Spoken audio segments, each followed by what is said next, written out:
मेरे प्रिय भाइयों, आप सबने मेरी वाणी द्वारा बोले हुए कबीरदास जी के दोहे सुनकर मुझे अपार खुशी दी है, जिसका मैं वर्णन नहीं कर सकता। कबीरदास जी के दोहे भक्ति, ज्ञान, वैराग्य तथा जीवन को संदेश देने वाले हैं। तो आइए शुरू करते हैं कबीरदास जी के प्रसिद्ध दोहे अर्थ सहित।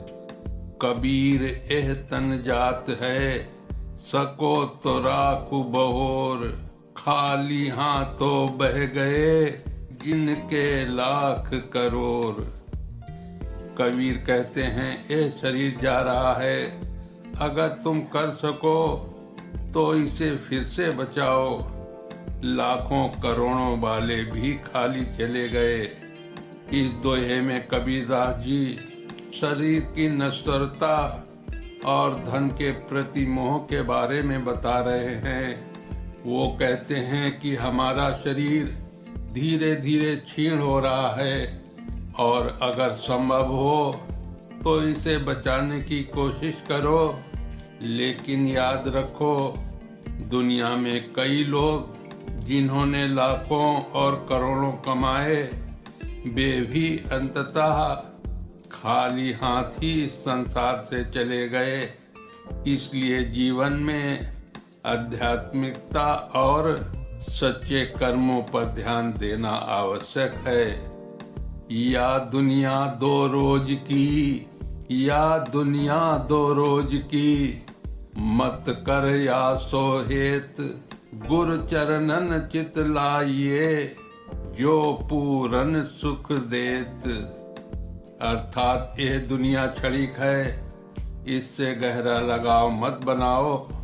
अपने मन को गुरु के चरणों में लगाओ, जो पूर्ण सुख प्रदान करते हैं। इस दोहे में कबीरदास जी संसार की अस्थिरता और गुरु की महिमा महत्ता की बात कर रहे हैं। वो कहते हैं कि यह दुनिया केवल कुछ समय के लिए है, इसलिए इससे गहरा लगाव मत करो। इसके बजाय अपने मन को गुरु के चरणों में केंद्रित करो, जो आपको पूर्ण सुख और शांति प्रदान कर सकते हैं। कबीर तहाँ न जाइए, कबीर तहाँ न जाइए, जहाँ तो कुल को हेत, साधुपनो जाने नहीं, नाम बाप को लेत। कबीर कहते हैं, वहाँ मत जाओ जहाँ केवल कुल और वंश का लगाव है, जहाँ वे साधुपन को नहीं समझते और अपने कुल के नाम पर गर्व करते हैं। इस दोहे में कबीरदास जी पारिवारिक प्रतिष्ठा और साधुपन के बीच के अंतर को बताते हैं। वो कहते हैं कि हमें उन स्थानों से दूर रहना चाहिए जहाँ लोग केवल अपने वंश और कुल के नाम पर गर्व करते हैं और साधुपन या सच्चे आध्यात्मिक जीवन को नहीं समझते।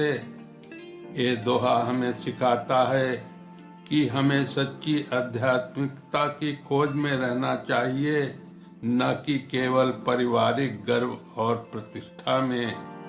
कबीर संगी साधु का दल आया भरपूर, इंद्रिन को तब बांधिया, या तन की या घूर।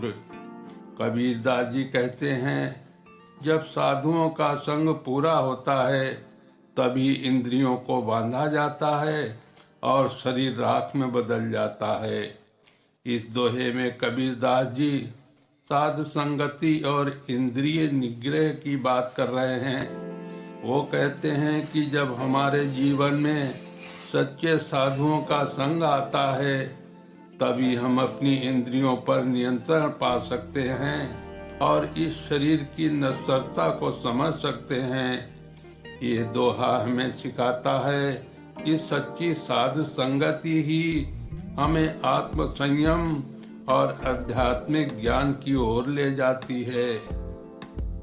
ऐसी वाणी बोलिए, ऐसी वाणी बोलिए, मन का आपा खोए, और अन्न को शीतल करे, आपहु शीतल होए। ऐसे शब्द बोलो जिससे मन का अहंकार समाप्त हो जाए।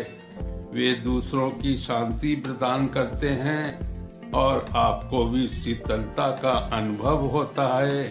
इस दोहे में कबीरदास जी बोलचाल के महत्व और उसके प्रभाव की बात करते हैं। वो कहते हैं कि हमें ऐसे शब्द बोलने चाहिए जिससे हमारा अहंकार खत्म हो और वे शब्द दूसरों के दिलों को शीतल करें। इस तरह की वाणी न केवल दूसरों को शांति देती है बल्कि हमें भी शांति का अनुभव होता है। यह दोहा हमें सिखाता है कि वाणी में मधुरता और विनम्रता होनी चाहिए जिससे सबके दिलों में प्रेम और शांति का संचार हो। धर्म किए धन ना घट, नदी न घटे नीर। धर्म किए धन ना घट, नदी न घटे नीर। अपने आँखों देख ले, यों कसी कहाई कबीर। अर्थात धर्म करने से धन नहीं कम होता, जैसे नदी का पानी नहीं घटता, इसे अपनी आँखों से देखो, ऐसा कबीर कहते हैं। इस दोहे में कबीरदास जी धर्म और दान के महत्व को बताते हैं। वो कहते हैं कि धर्म के कार्य करने से कभी भी धन की कमी नहीं होती। ठीक वैसे ही जैसे नदी से पानी निकालने पर वो कम नहीं होता। ये बात आप खुद अनुभव कर सकते हैं। ये दोहा हमें सिखाता है कि हमें धर्म और दान में कभी भी संकोच नहीं करना चाहिए, क्योंकि ये हमारे जीवन में सच्चा सुख और संतोष लाता है। कहे कबीर दे तू, कहे कबीर दे तू, जब लगी तेरी देह, देह खेह हो जाएगी, कौन कहेगा देह। कबीर कहते हैं जब तक तुम्हारा शरीर है तब तक दान करो, जब शरीर मिट्टी में मिल जाएगा तब कौन मांगेगा। इस दोहे में कबीरदास जी दान और सेवा की महत्ता पर जोर देते हैं। वो कहते हैं कि जब तक हमारा शरीर स्वच्छ और सक्षम है हमें दान और सेवा के कार्य करने चाहिए। जब शरीर नश्वर हो जाएगा और मिट्टी में मिल जाएगा तब हमारे पास कुछ देने के लिए नहीं रहेगा। यह दोहा हमें वर्तमान समय में अच्छे कर्म करने की प्रेरणा देता है। जग में बैरी कोई नहीं, जग में बैरी कोई नहीं, जो मन शीतल होए, या आपा को डारी दे, दया करें सब कोई। इस दुनिया में कोई भी दुश्मन नहीं है यदि मन शांत हो। अपने अहंकार को त्याग दो और सभी दया करेंगे। इस दोहे में कबीरदास जी मन की शांति और अहंकार त्याग की बात करते हैं। वो कहते हैं कि जब तक हमारा मन शांत और स्थिर होता है तो दुनिया में हमें कोई दुश्मन नजर नहीं आता। यदि हम अपने अहंकार को छोड़ देते हैं तो सब लोग हमसे प्रेम और दया का व्यवहार करते हैं। ये दोहा हमें आत्म संयम और विनम्रता की सीख देता है। मेरे प्रिय साथियों, आज कबीरदास जी के दोहे यहीं पर समाप्त करता हूँ। आगे कबीरदास जी के दोहे अर्थ सहित सुनने के लिए हमारी वीडियो कबीरदास जी के दोहे अर्थ सहित भाग 10 में सुने। जय श्री कृष्णा। राधे राधे।